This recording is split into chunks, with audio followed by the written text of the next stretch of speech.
Virginia has issued a severe thunderstorm warning for north central Perry County until 4 p.m. At 3:43 p.m., a severe thunderstorm was located 7 miles northeast of Somerset, moving east at 40 miles an hour. Hazard, 70 miles an hour wind gusts and ping-pong ball-size hail.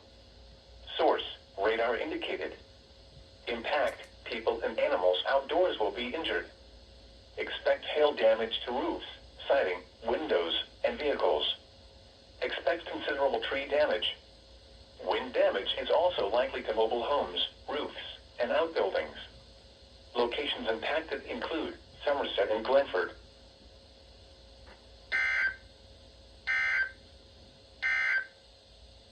The National Weather Service in Pittsburgh